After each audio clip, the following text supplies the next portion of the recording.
हमारे जो लोग हैं शहर के अंदर या गांव के अंदर, ग्रामीण क्षेत्र से अधिकतर लोग भागे थे। एक पीरियड था, एक समय था कि गांव छोड़ के शहर में बसना इसलिए चाहते थे कि कम से कम नरसंहार नहीं होगा, कम से कम गांव में हमारी जिंदगी और सुरक्षित जो है शहर में सुरक्षित होगी।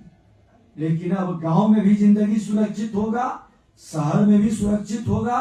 मुख्यमंत्री जी के साथ निश्चय 3 के माध्यम से ग्रामीण और शहरी क्षेत्र की दूरी को हम लोग बहुत हद तक विकास के माध्यम से कम करेंगे। साथ ही यह नहीं भूलना चाहिए कि शहर तभी विकसित होता है जब उसके गांव कायम रहे। शहर तभी बन सकता है जब गांव विकसित हो। इसलिए उप शहरी क्षेत्रों और ग्रामीण क्षेत्रों में बेहतर शिक्षा, स्वास्थ्य सेवा और बुनियादी ढांचे में निवेश कर जोर दिया जाना चाहिए, ताकि शहरों में होने वाले अनावश्यक आमद को घटाया जा सके। शहरों के पास अपने आसपास के ग्रामीण क्षेत्रों के लिए सेवा केंद्रों के रूप में कार्य करने की भी जिम्मेवारी है। वास्तव में शहरीकरण के रूप को बिगड़ने से बचाने के लिए लोगों को शहरों से दूर रखने की आवश्यकता नहीं है। लोग इतना कड़ा नियम लगा रहे हैं कि आबादी कम बढ़े, फैलाव कम हो।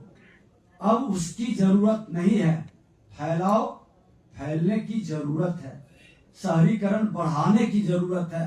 शहरों की सुविधाएं वहां तक ले जाने की आवश्यकता है जहां लोग पहले से ही रहते हैं।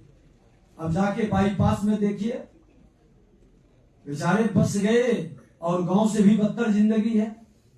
बिना प्लानिंग, बिना योजना के जो शहर के अगल बगल दौड़ के आए, सस्ती जमीन मिला और आज उसकी स्थिति है कि उससे भला गांव हमारा है।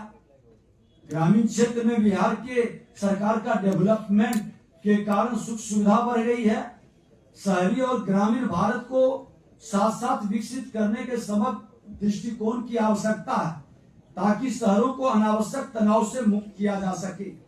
और जो हमारे प्रधान सचिव महोदय ने बताया कि टाउनशिप के सुनियोजित विकास के लिए बिखरे हुए भूखंडों को पुनर्गठित कर संयुक्त एवं सुव्यवस्थित लेआउट में बदला जाए। आधारभूत संरचना जैसे सड़क, ड्रेनेज, सीवरेज, हरित क्षेत्र एवं सार्वजनिक उपयोगिता के लिए भूमि को आरक्षित करते हुए टाउनशिप का विकास किया जाना। अब लैंड पूलिंग के माध्यम से बड़े पैमाने पर भूमि अधिग्रहण की